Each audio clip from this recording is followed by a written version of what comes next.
Just when I thought that they couldn't break the lore any more than they already had, Rings of Power comes out with this Mithril Retcon that throws everything, all of the established mythology into the ether and just says, we're going to yeet this stuff. We're going to yeet it and delete it.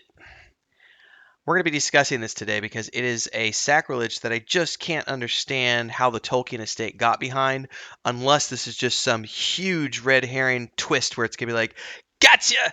It's not really the case. This is just Sauron messing with you. But I really don't think so.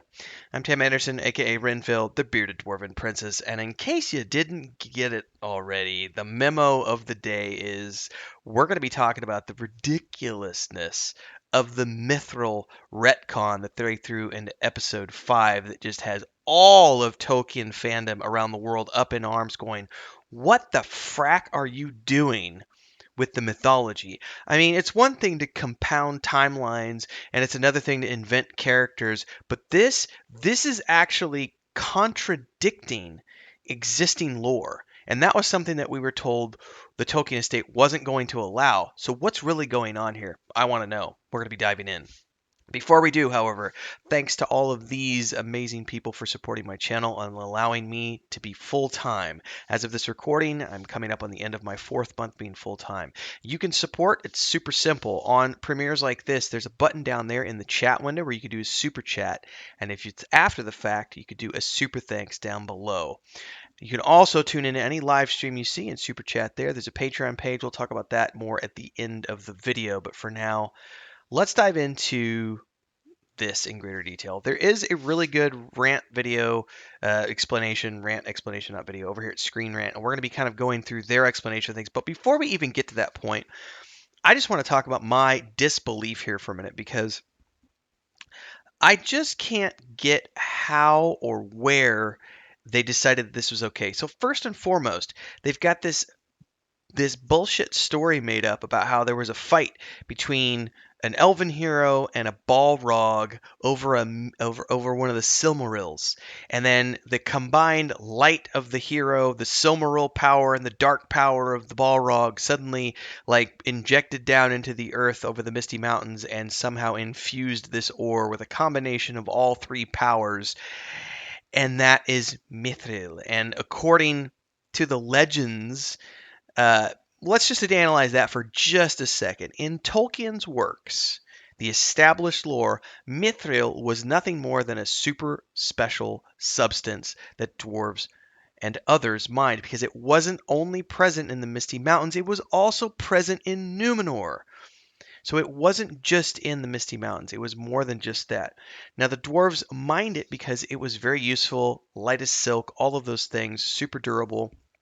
But it was just a really cool alloy, a really cool metal. Metal alloy, I don't know the difference, but whatever. It's just a really cool metal that they could use, right? It didn't have any magical properties. Read the books. It doesn't have magical properties. So, they've broken with established lore by claiming that Mithril has magical properties, and they've also broken with established lore by claiming that Mithril can only be found beneath the Misty Mountains because it's infused with the Silmaril. Oh, hang on a second. That's another thing. The Silmaril, that's another issue. The Silmarils were lost. Okay? There was never a Silmaril above the Misty Mountains, nor was there ever a big fight between an elven hero and a Balrog above the Misty Mountains. As I understand things, and I'm reaching here, there was a battle between Feanor and a Balrog in the first age, maybe? I don't really know my lore exactly because I'm still rereading through some stuff, but I was reading some comments the other day. But that happened in a completely different place and has nothing to do with this. And I think they maybe even talk about that in this article, which we're going to go through here in a minute. This may be a longer episode today because this really got me. It really got me going.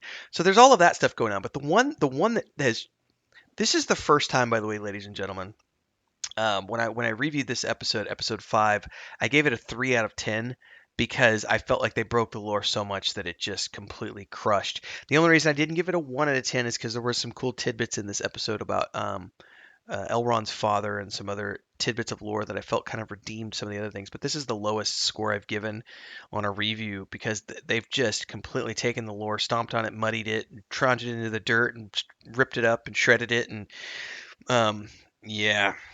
But here's the other thing. Here's the thing that really got me going. And this, for the first time, this is an actual rant from me, ladies and gentlemen. Usually I have a discussion, and I want to have a discussion. Drop your comments down below. But I'm actually, yeah, I'm a little ranty about this one. I'm actually a little accelerated. Like I'm actually kind of, you know, up and at 'em and like, what are you guys doing? So this whole aspect of episode 5 of Gil-galad and Celebrimbor telling Elrond that we're gonna die. Elves are gonna die unless we can get our hands on this ore, because this ore is infused with the light of the Silmaril, and that light is what keeps us alive. We've been away from Valinor too long, and if we don't feel the light of the trees on our face again, we're gonna die. The trees are gone. The only Hang on a second, aren't the sun and moon the new trees? Like, how are you going to die when no, no, no. That is not part of established Tolkien lore. The elves don't just die because they're far away from Valinor. That's not how the lore works. Furthermore, the fact that they're trying to claim that the elves need this ore, it's like someone said they're gonna mine all the ore so they can make mithril supplements to start taking because they're not getting enough vitamin D. Like, that made me laugh so much when I saw that dropping in the comments. You can't. No. The elves don't need the light of Valinor to Valinor to continue to exist. That's bullshit. I'm gonna call that right now. That is absolute horseshit. That is no, no, no, no, no, no. Now someone has said this might be a lie spun by Sauron to convince the dwarves to dig deep. Let's get the ore, let's get that mithril, which in this case, remember that Balrog we talked about at the beginning of the episode that they claim was fighting at the beginning? He probably went down. That's probably Durin's Bane. And that's probably what they're trying to set up here, is that if Sauron managed to convince the elves that they needed mithril to live, and they then convinced the dwarves, we got to have it, otherwise we're going to disappear and you need us. And that convinces the dwarves to dig deep. And that's what releases the Balrog. I could see this. I could get behind that from a storytelling perspective. And again, this is an if. If this idea that elves need mithril to survive, if that is just a lie being told by Sauron to convince them to dig deep to release the Balrog, to release one of his major captains, I could get behind that from a, you know, plot twist, lie being told by Sauron to convince the elves, when really it's just an ore that has no magical properties whatsoever, but the lie being told is that it does. If that's actually what's going on, I will give them credit where credit is due, because that would be a really cool plot point. That would be a really cool lie to tell to the elves. And if that actually is the case, I would get behind it as an idea. But what I can't get behind is the idea that this is legitimate, that they're legitimately trying to retcon. Anyway, let me dive into their article here, because there are some important points here to make. Audiences knew elves would discover Mithril eventually, but that lone detail aside, the Mithril backstory seemed over in episode 4. Then in episode 5, we get a huge secret behind Mithril that completely upends Middle-earth mythology and makes the ore way more important than anyone would have guessed. It includes a totally new origin story, which we've already talked about, the fairy tale called the Songs. It's the Song of the Roots of Hithaeglir, and once upon a time, it talks about the time of Finrod's death. An elf warrior found one of the 3 Silmarils hidden in a tree atop the rocky crags. He set to reclaim it, whereas the Balrog wanted to extinguish the stone. Maybe it was Finrod that fought with him, not Fëanor, I said earlier. Fëanor summoned himself, it means that unnamed elf in this legend is like the son of Fëanor, fulfilling his family duty, blah, blah, blah, blah, blah. According to the legend, the elf poured his light into the tree to protect it. The Balrog, countered by barraging the tree with its darkness. Along came a lightning bolt that struck the tree and combined the Silmaril's light, thereby forces good and evil, sending a wave through the mountains and creating a special ore that shone with the glow of a Silmaril, possessed the strength and fortitude of a Balrog, and had the weightlessness and grace of an elf. Oh my god. Ugh. Ugh. Yeah, the Silmarill's movements are well documented after arrival in Middle-earth. Two were kept by Morgoth and then lost forever upon his defeat, one under the sea, the other deep beneath the earth. The third was taken from Morgoth and passed from one owner to another before ending up on Eärendil's head and then going back, and that's Elrond's dad. So how Silmaril ended up on top of a tree in the Misty Mountains is anybody's guess.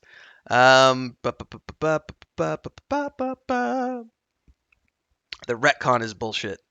Um, Yeah, it's just ore, good ore, but ore nonetheless. It's a very small thing in Middle Earth's history, um, and it seems like here they're just spinning their whole First Age, Second Age mythology.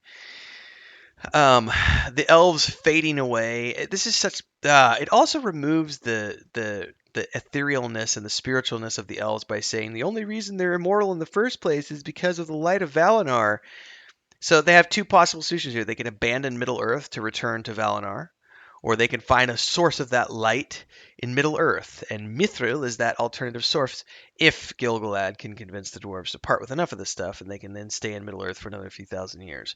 It says the elves fading away is sort of inspired by Tolkien. They've started to feel themselves diminished, but according to Tolkien, it was because just simply the elves their time was over and the time of men was going to begin in the third age. The fading was a natural transition, and going to the west would ease their weariness. He never suggested that sticking two lumps of mithril into an elf's ears would allow them to remain in Middle Earth. Ah, goodness gracious. I just what I mean, I just get this. For me, I can see this being part of a storyline to help tell why the dwarves delved too deep, too quickly, and that's to release the Balrog.